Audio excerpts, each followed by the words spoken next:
betapa penyiksaan itu sangat kejam. Halo, selamat datang di channel Suara Hati Sang Istri. Nah, reaksi kali ini yang menarik di kasus Vina adalah beberapa komentar dari suara hati netizen. Salah satunya ini komentar mengenai sulit membayangkan ya, ada orang yang mampu melakukan hal setega itu. Nah, pada saat penyiksaan kepada 7 terpidana itu, yang dipikirkan oleh oknum-oknum kepada 7 terpidana itu gimana ya? Apa mereka terhasut? Apa mereka itu jadi salah paham gitu kan, sampai sekeji itu menghukum para pelaku di penangkapan, dari mulai penangkapan sampai berlangsungnya vonis gitu kan, sampai diketuk palu sama hakim lah tahun 2016 itu kan. Penyiksaannya itu terus berlanjut kepada 7 terpidana oleh kepolisian. Ini tuh atas dasar apa? Dendam kah? Membela Bapak Ibtu Rudiana gitu kan, karena Bapak Ibtu Rudiana juga mungkin temannya para oknum itu, sama-sama polisi kah gitu kan. Ini yang jadi pertanyaannya tuh, kenapa bisa menghukum anak orang sekeji itu ya kan. Nah, kita lihat bareng-bareng komentarnya gimana. Dan yang paling penting kita lihat betapa penyiksaan itu sangat kejam. Tahun-tahun 90-an sekian, cara-cara old school seperti itu memang kerap kali dilakukan untuk mencari pengakuan dari seorang tersangka. Rasanya memang sudah menjadi pengetahuan umum, bukan lagi rahasia umum di tahun-tahun itu, karena ada begitu banyak keterbatasan dalam mencari keterangan dan lain sebagainya. Bahkan saat itu belum ada yang namanya scientific crime investigation. Maka mau tidak mau, suka tidak suka, mengandalkan hal-hal yang bersifat interrogatif untuk mencari sebuah keterangan atau memaksa mendapatkan keterangan dari seorang tersangka pada saat itu, di tahun itu. Namun bila hal tersebut dilakukan di tahun 2016 yang pada dasarnya cukup modern dan sudah ada yang namanya scientific crime investigation, rasanya agak cukup disayangkan bila hal-hal old school masih dilakukan. Padahal ada begitu banyak cara, ada begitu banyak metode yang salah satunya scientific crime investigation bisa dilakukan. Karena pada dasarnya seperti apa yang sering diulang-ulang, hukum pada dasarnya tidak melulu terkait pengakuan dan tidak membutuhkan pengakuan, melainkan pembuktian. Alright?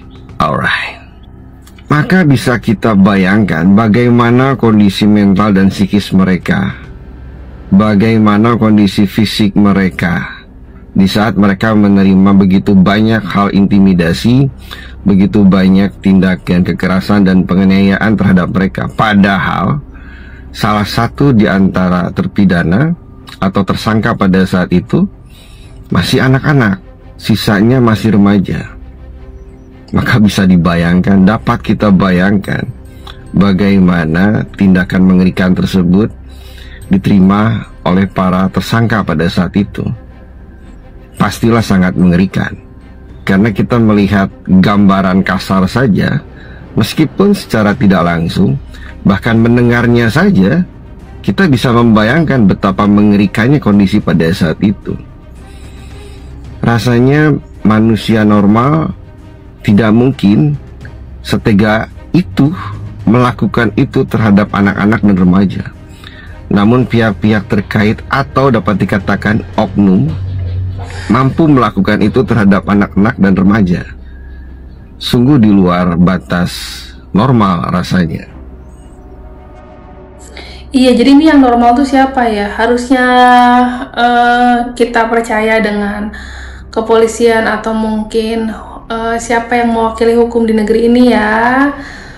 Baik siapapun yang berkaitan dengan pekerjaan dalam bidang hukum, mengayomi, melindungi, mengamankan dan lain-lain tuh kayak terbantahkan dari para terpidana ini ketika di persidangan sedang berlangsung sekarang ya. Bagaimana mereka begitu diperlakukan sadis gitu kan ya. Nggak hanya rata-rata dapat isu, kita di luar sana kalau ada pemberitaan ada pembunuhan ini, pembunuhan itu, tapi di dalamnya juga ya mengerikan juga ya. Jadi kita nggak bisa percaya ke siapapun jatuhnya gitu, takutnya kayak gitu. Jadi kita sulit lagi percaya sama hukum di negeri ini kalau ini terbukti loh, ini oknum-oknum yang di sini tuh kayak hanya salah satu contoh mungkin bagaimana kondisi mereka diperlakukan sebegitu kejinya. Lemes dengernya sebenarnya waktu yang Hadi sampai harus pakai bubuk kopi, kena gembok ininya bocor, Saka Tatal sampai tangannya bengkok. Itu bener-bener kayak cacat seumur hidup gitu kan, ya ampun. Apa sebegitunya ya kan. Sedih banget sih. Lanjutin ya. Karena sulit membayangkan bila hal tersebut dialami oleh amit-amit jabang bayi, anak-anak kita atau saudara kita dan lain sebagainya. Kita sulit membayangkan dengan logika kewarasan manusia normal, rasanya kita tidak mampu melakukannya dan tidak akan setega itu. Namun pihak-pihak tertentu yang dapat dikatakan oknum mampu dan begitu lancar melakukan hal tersebut tanpa rasa bersalah. Sungguh luar biasa, sungguh luar biasa. Alright, ulala. Ya bukan luar biasa lagi ya, bisa jadi dibenahi lagi tuh semua oknum ya. Selain dibenahi maksudnya diperiksa lagi kalau perlu kejiwaannya, atau kayak ini oknum bener nggak sih yang ngerti hukum gitu kan ya, tapi tindakannya kok di luar nalar gitu kan, sekeji itu. Aduh, ya mending kalau hukuman kayak gitu tuh didapatkan oleh para koruptor yang miliaran, triliunan. Tapi kan ini mereka bisa jadi salah tangkap. Mereka sedang berupaya untuk membuktikan kalau mereka bukanlah pelaku yang membunuh, apalagi memperkosa almarhumah Pina dan Eki. Kalau almarhumah Pina dan Eki bisa ngomong lah, kenapa, kecelakaan kah, atau ada DPO lain kan nggak tahu. Tapi kalau mereka pelakunya ya udah gitu kan, segitunya dihukum tuh ngeri dan miris lah pokoknya gitu. Selain kita terus mengikuti proses persidangan 6 terpidana yang akhirnya mereka bisa dapat kesempatan mengutarakan kondisi pada tahun 2016 seperti apa, membayangkannya aja kita sampai sedih, miris, dan nggak kebayang lah itu mungkin jadi pihak keluarganya sesedih itu. Orang tua mereka yang udah pada sepuh, udah pada tua, gimana mereka mendambakan anak-anaknya cepat pulang gitu kan, kalau nggak bersalah nih segera bebas, segera pulang. Dan semoga bisa berkumpul lagi sama keluarga ya kan. Semoga masih ada kesempatan berkumpul sama keluarga, itu yang terpenting bagi mereka karena memperjuangkan hak mereka. Dan ini nih ada lagi suara hati netizen yang bilang ya, ada sedikit kecurigaan janggal kepada teman-temannya dari almarhumah Vina gitu kan ya. Nah, kecurigaannya seperti apa? Kita simak bareng-bareng ya, dan jangan lupa komen. Halo sahabat, berjumpa lagi. Jadi kali ini kembali saya bahas kasus Pina Cirebon ya, sekaligus membahas dan balas komentar. Oke, langsung saja. Komentar kali ini datang dari Sakir 0406. Isi komentarnya, silahkan cari jejak teman-teman Pina selain Widi dan Mega. Yang jelas Widi dan Mega itu adalah teman dekatnya Pina. Oke. Begini ya, untuk emasnya ini ya, saya jamin Widi dan Mega bukan teman dekat Pina. Walaupun saya nggak pernah lihat Pina, saya nggak pernah lihat Widi dan Mega. Saya jamin dari cerita mereka, kalau mereka jujur ya, kalau mereka jujur, maka mereka bukan teman dekat Pina. Mereka ini sesuai kata Widi dan Mega, baru dekat-dekat sekali. Itu dari hari Sabtu ke hari Sabtu, pengakuan mereka. Dari hari Sabtu ke hari Sabtu berikutnya, jadi 1 minggu. Dari hari Sabtu ke Sabtu berikutnya 8 hari. Ya, berarti 1 mingguan lah mereka kenal dengan Pina. Kemudian kata Widi, dia tidak intens atau tidak sering balas-balasan BBM atau pesan dengan Pina. Itu pengakuan dia di KDM, Kang Deddy Mulyadi. Ya, tidak sering balas-balasan pesan, jarang. Bahkan sering ada Pina kirim pesan, dia jarang balas. Jadi nggak akrab. Dalam hitungan 8 hari itu nggak akrab. Nggak akrab. Apalagi sama Mega nggak akrab. 8 hari itu, ya cuma 8 hari. 8 hari pun bertemu cuma 3 hari. 3 kali bertemu loh. Jadi saya asumsikan bertemu Kamis, Jumat, Sabtu. Karena Sabtu Pina sudah meninggal. Bertemu sorenya, tapi meninggal. Bertemu 3 kali. Kamis, Jumat, Sabtu. 3 kali loh. Hari Kamis, tiba-tiba katanya Pina nongol di rumah Widi. Dan jangan lupa, Pina itu sekolah SMP. Nggak mungkin pagi-pagi di situ. Pasti siang menjelang sore. Habis itu nginep. Hari pertama ketemu pasti pengenalan dulu. Kamu Pina kan? Kamu Widi kan? Sama siapa kesini? Kenalkan ini Mega. Oh ini Pina temen aku. Ini Mega, kenalin Pina Mega. Saling kenalan. Itu hari Kamis. Kemudian tidur. Dan Pina pun katanya jarang ngomong, mainan HP. Tidak akrab. Hari kedua Jumat, Pina datang siang. Curhat kepada Mega dan Widi tentang masalah Eki, bertengkar dengan Eki. Itu aja curhat. Habis itu malamnya pulang lagi. Tidak nginep. Itu hari kedua Jumat.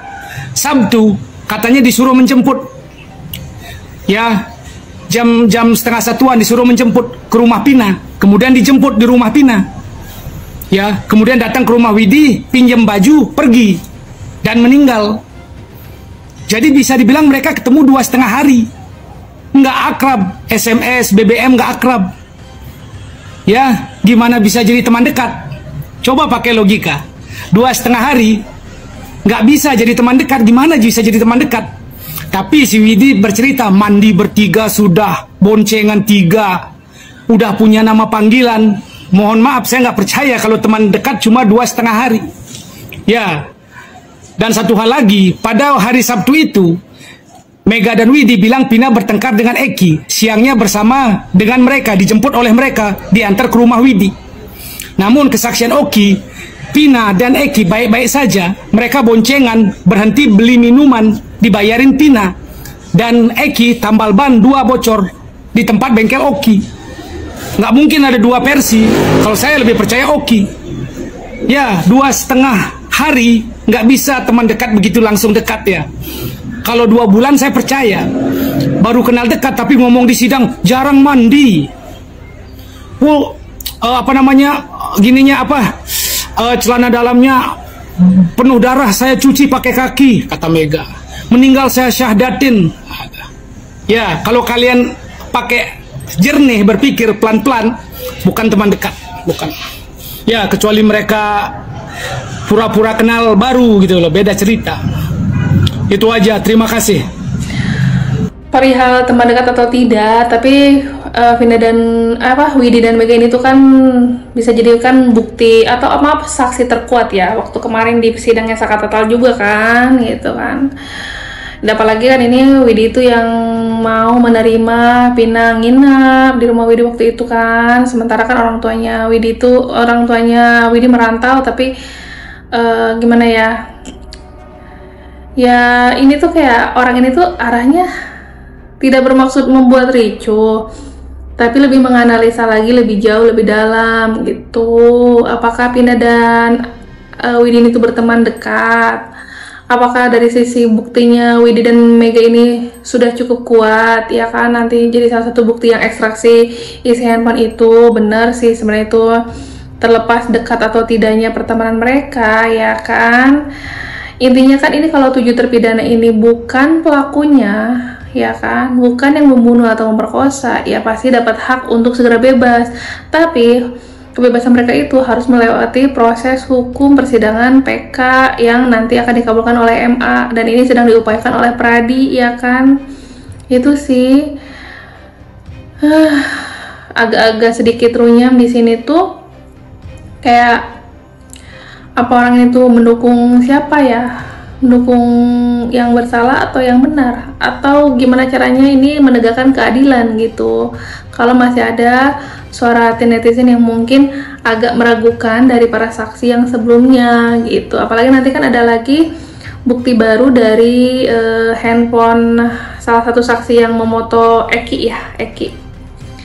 Ya terlepas nanti Pina itu bisa jadi kan meninggalnya agak tidak wajar ya, dari sisi ada sperma dan lain-lain di kemaluan dan lain itu tuh kayak agak sensitif lah dibahasnya kayak gitulah.